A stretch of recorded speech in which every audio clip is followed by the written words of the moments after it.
20-year-old LaNiyah Murphy was a mentor and advocate for youth violence prevention. On Facebook, Father Michael Flager, the outspoken leader of St. Sabina Church, sharing the loss of one of his own, 20-year-old LaNiyah Murphy. She was a part of our after-school program when she was in high school and as well as in college, where she got mentored as a high school youth with our youth group at St. Sabina called the Brave Youth Leader. BRAVE stands for Bold Resistance Against Violence Everywhere. On Tuesday evening, Murphy was sitting in a parked car in West Pullman when someone opened fire, striking her in the head. She was pronounced dead at the scene. Real unfortunate and it's a real heartbreaking thing that she's taken from us. Murphy grew up in the Auburn Gresham neighborhood, graduating as salutatorian of Prospective Leadership Academy. She had been attending college in Chicago. She held everybody accountable. That's what LaNiyah would do. LaNiyah would get in your face and she held everybody accountable. We all need to do something about gun violence in the city.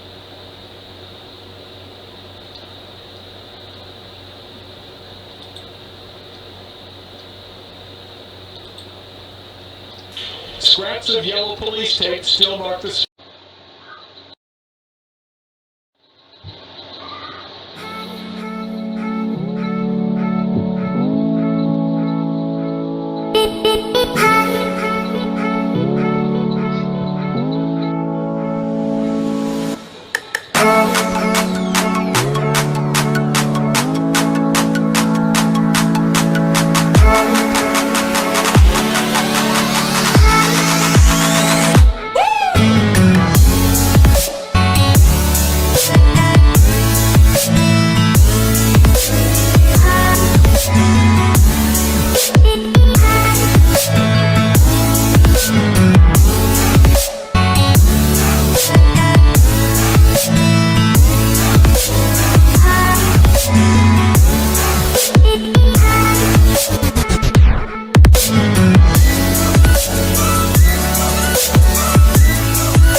She's very vocal, very bold. She wasn't afraid of anything. And with that voice, they say, she was out to change society, starting in her Southside community. She fit the description of what a brave youth leader is. Very vocal, not afraid to speak out about things that's not right in their community. She was the reason why a lot of youth joined the program during the time she was here.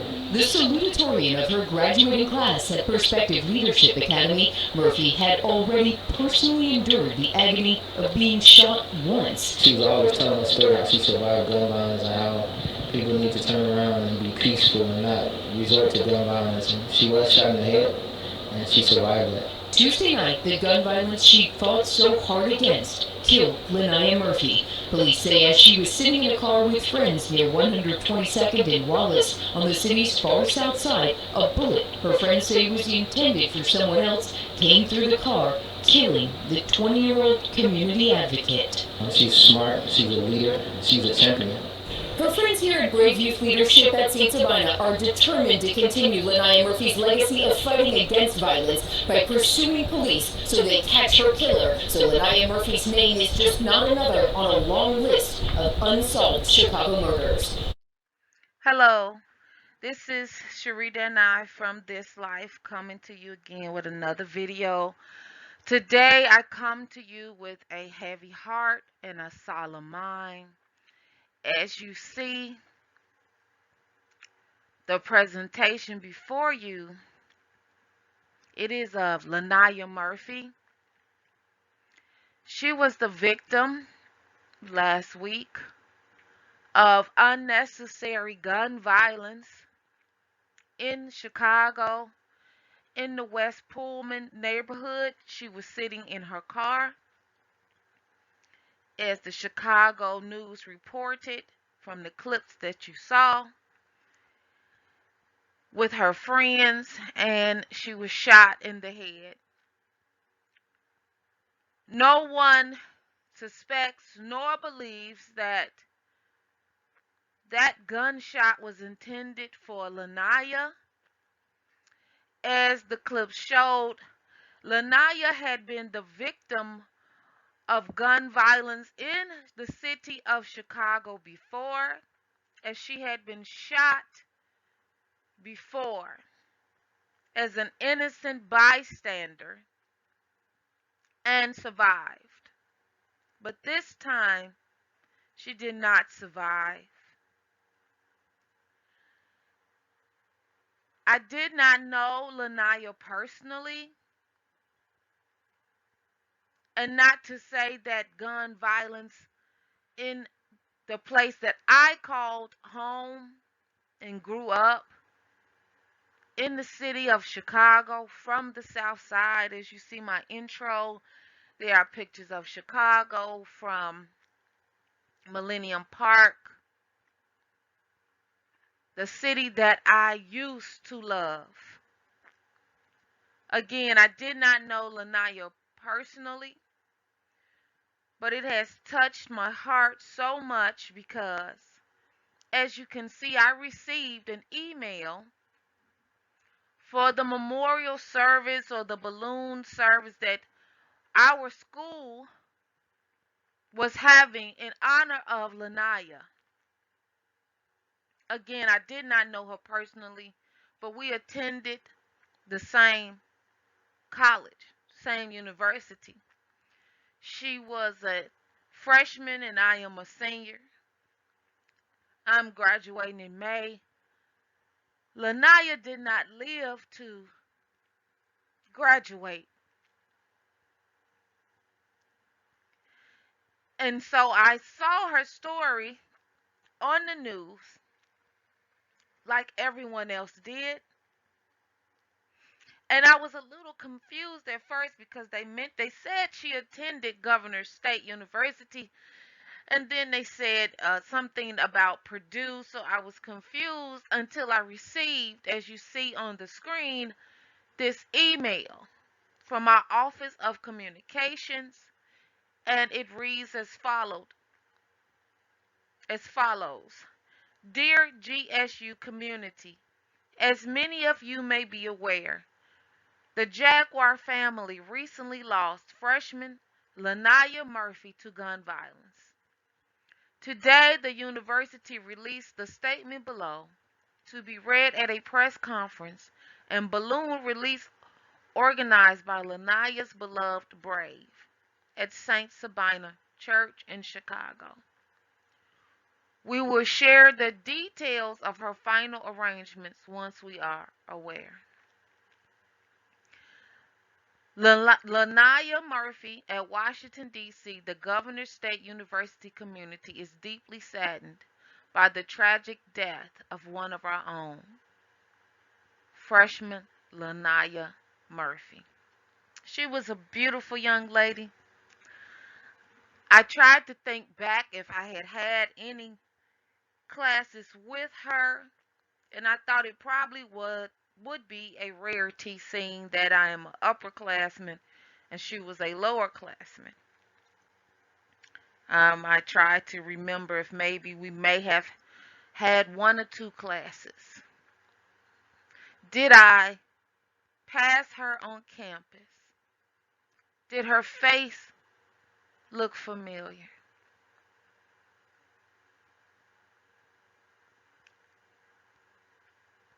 I talk, and sometimes I can talk a lot. There are rare occasions that I am speechless.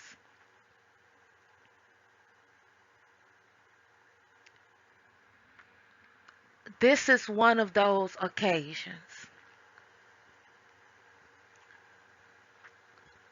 Once I was aware that LaNiyah and I attended the same university at the same time,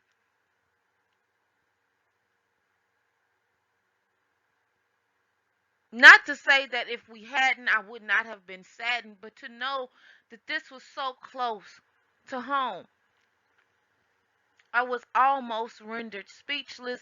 And as a content creator, I knew I had to do this story, but I didn't want to. I didn't want to talk about this beautiful young black woman who was champion, who was a champion against gun violence, and her organization Brave and Sabina, st.Sabina Church, that all of us from Chicago, especially from the South Side, we are very familiar with st.Sabina and Father Flagger and the neighborhood that LaNiyah was born and came from, of Austin, Auburn Gresham, I should say, not Austin, Auburn Gresham, for those who are not familiar with Chicago and Chicago neighborhoods. It is a very violent, impoverished, crime ridden neighborhood, as most neighborhoods on the south side of Chicago are, especially those that have a high African American population. We don't know who the murderer was or is of LaNiyah as of yet. We don't know who this monster is that took this beautiful young woman's life too soon.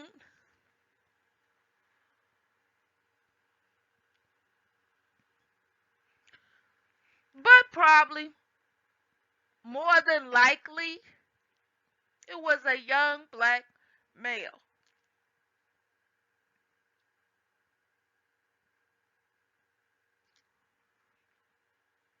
When would this all stop?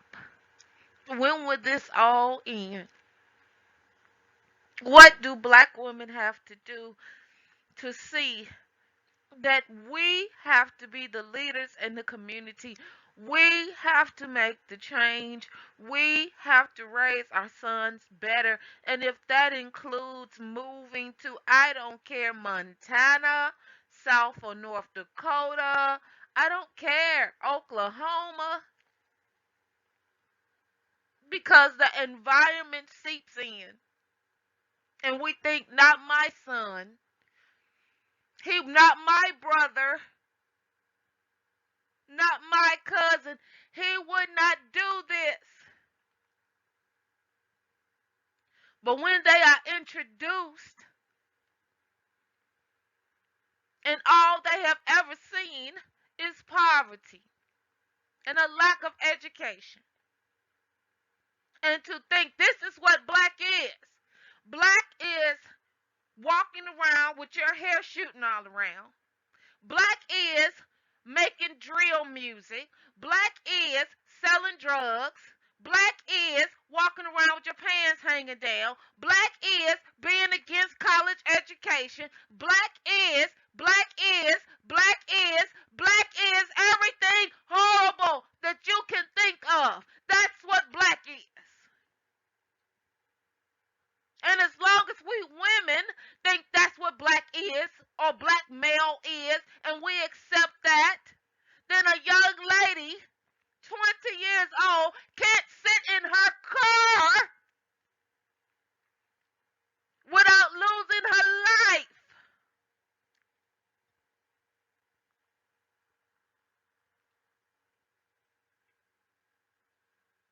What loyalty are you supposed to have as a black woman and a black mother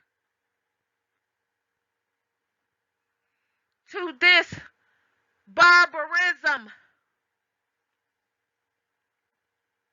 So now I'll never get to meet LaNiyah. We will never get to be at alumni events together and say, what year did you graduate? What year did you graduate? Oh, I graduated in 2022. Oh, I graduated in 2024, 2025. I'll never get to hear her laugh. I'll never get to know what her major was. I'll never get to know what she wanted to do with her degree. We don't know. I don't know as of yet what her degree was in, going what she was taking. Has she even figured it out? Because oftentimes as a freshman, you don't know. You're just taking classes to figure out what you want to do, what you want to become. All of her hopes and her dreams ended. All of her mother's hopes, her black mother's hopes and dreams ended.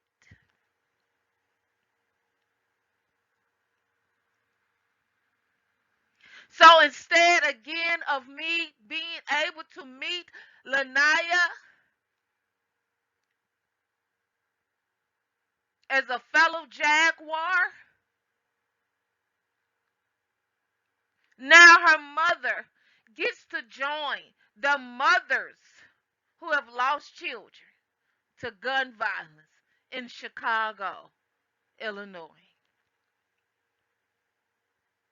We get to continue to wrestle with an incompetent mayor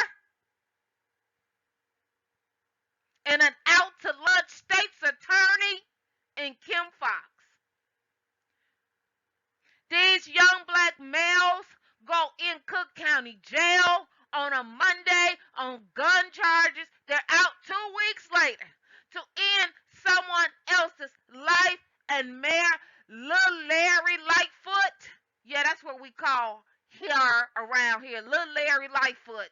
Lori Lightfoot, this should be on your conscience, on your watch. As a black woman, this happened. Kim Fox is the state's attorney. This is on your watch. It should be on your conscience. How do you sleep at night?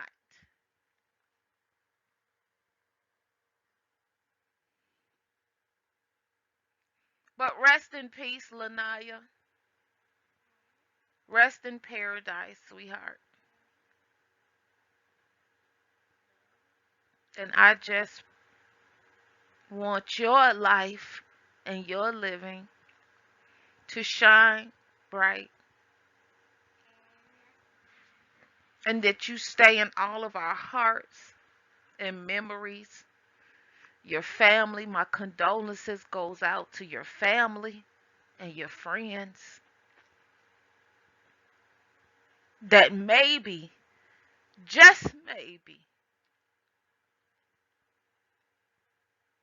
one day we can build a better Chicago.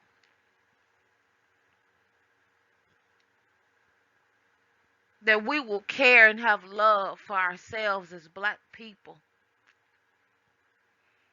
And that when our young black men see another young black man, he won't be quick to kill him or release bullets that kill innocent women and children the way LaNiyah lost her life. Because he'll see value in himself, value in those who look like him, value in where he lives. And that those of us who are educated, who have college degrees, that we can come back to the communities that we were from, and that maybe we can make a difference somehow, some way. That not all that young black men see is a way to come up. It's with a 9mm and a 45. Don't even know how to aim straight, releasing bullets, ending lives, devastating families and communities. That we can show them there are other ways to make money. What happened to my people that we no longer value education? Educated, lame? Really?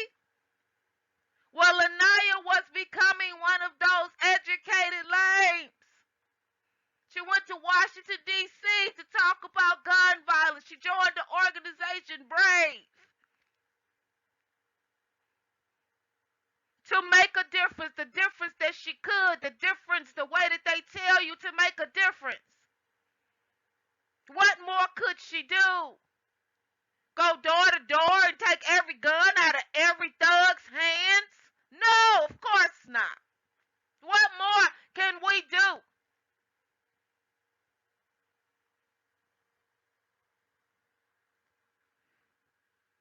And we are criticized for struggling through.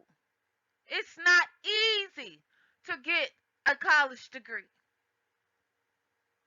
The professors that you have to deal with, the politics that you have to deal with, the up all night. And I'm a returning student with 3 children. It's not easy. It's very hard.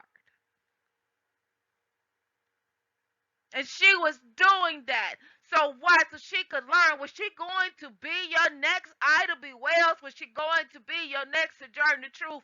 Was she going to be your next Harriet Tubman? Was she going to come back to the south side of Chicago? I think she was.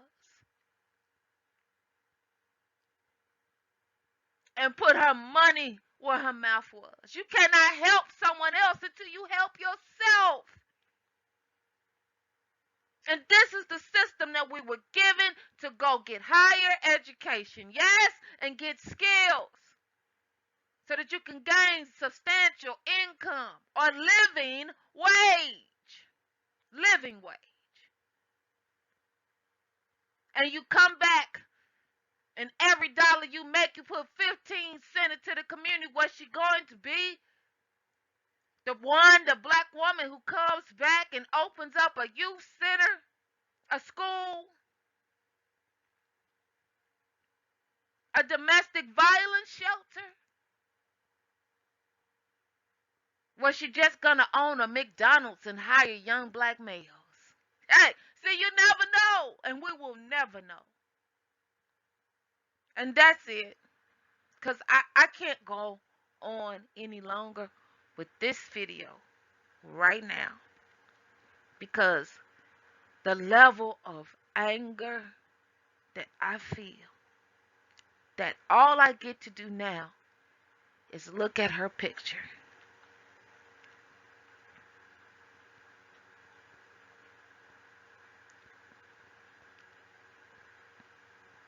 And with that, I'm going to end this video right here. And I'll talk to you again.